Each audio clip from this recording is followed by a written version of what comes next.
La conférence internationale de Cuba consacrée à la célébration de la décennie des afrodescendants telle que consacrée par les Nations Unies vient donc de s'ouvrir ici à La Havane dans ce centre international de conférence. Il y a eu plusieurs allocutions mais c'est celle du professeur Robert Ducé, le ministre togolais des Affaires étrangères et des Togolais de l'étranger qui aura le plus marqué. Il a franchi le pas en demandant à ce que l'esclavage soit reconnu désormais comme étant un génocide. À cause, bien sûr, des ravages causés sur le continent africain, il est aussi allé un peu plus loin dans son discours en affirmant très clairement qu'il faudrait aussi que la question de la mémoire et de sa restauration soit davantage mise en avant en rappelant que l'Amérique n'a pas été découverte par Christophe Colomb, mais bien sûr par Aboubacar II, qui était parti des côtes du Mali actuel avec plus de 2000 hommes à la découverte de l'Amérique. Il y était arrivé, a dit le professeur, avec beaucoup d'acuité ici, ce qui a d'ailleurs provoqué un tollé d'applaudissements dans la salle.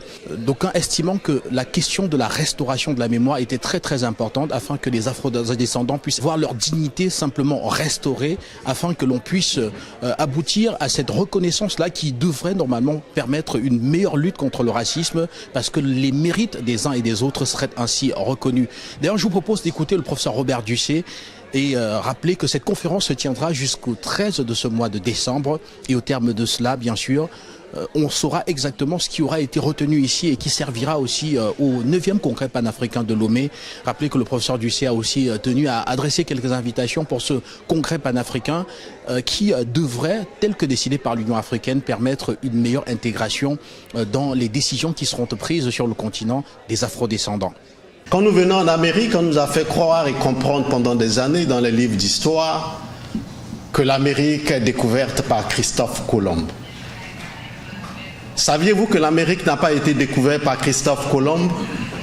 Saviez-vous que le premier à mettre pied sur le continent américain est un Africain? Et il s'appelle Aboubacar II, le roi Mansa.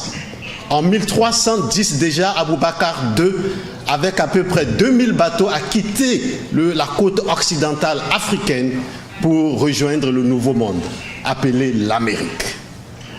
Mais parce que l'histoire du monde a été falsifiée, parce que le mensonge a été érigé en vérité, on nous a fait croire, on nous a fait lire, on nous a appris que l'Amérique est découverte par Christophe Colomb. Et certains peuples du monde, jusqu'à ce jour, se permettent même de célébrer Columbus Day.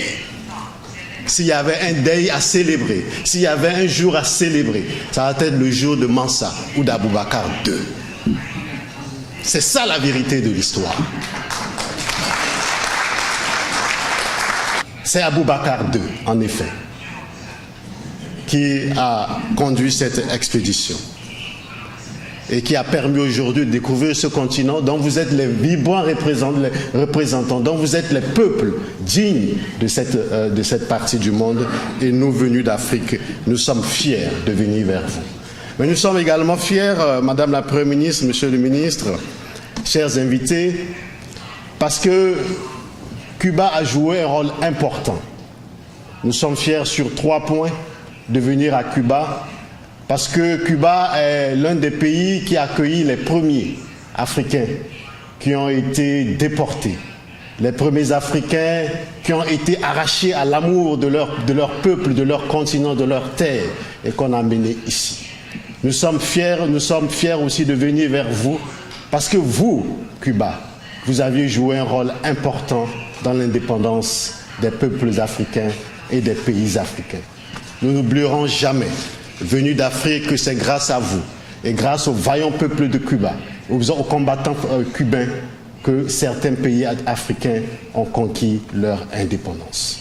La lutte contre le racisme semble devenir l'apanage des seuls peuples en développement que nous sommes, alors que cette lutte devrait être répandue dans tous les continents et pour tous les peuples. Mais, mesdames et messieurs, nous devons aussi être conscients que parmi les armes que nous apprêtons pour lutter efficacement contre le racisme, nous devons particulièrement affûter une arme qui est celle de l'éducation.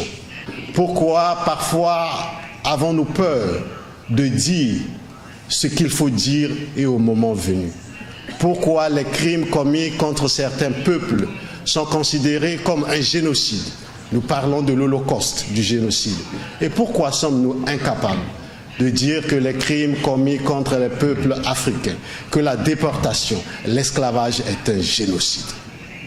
Nous devons avoir le courage de dire et de mettre dans nos dictionnaires, d'apprendre à nos enfants et petits-enfants que l'esclavage contre les peuples noirs d'Afrique, que l'esclavage contre les peuples africains est un génocide. Et ce génocide doit un jour être reconnu par les Nations Unies. Chers représentants des Nations Unies, mes collègues.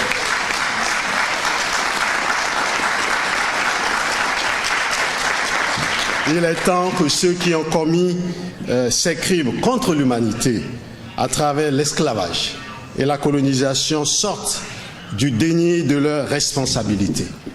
Le vice en rajoute aux crimes lorsque les descendants des victimes de ces crimes se voient dénier le droit d'exiger la reconnaissance du caractère criminel de ces entreprises et surtout leur réparation.